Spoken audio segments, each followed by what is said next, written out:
যতই বাড়ছে মাটির কলসির চাহিদা ততই বাড়ছে। ঠিক এমনই দৃশ্য দেখা গেল পুরুলিয়া জেলার আদ্রা শহরে।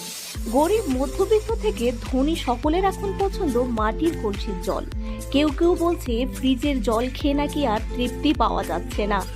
এই গরমে তাই তারা মাটির কলসির জল খেতে চায়। এখন মাটির কলসির সাথে ট্যাপ কল ফিট করে বিক্রি করা হচ্ছে। 60 থেকে শুরু করে 220 টাকা পর্যন্ত।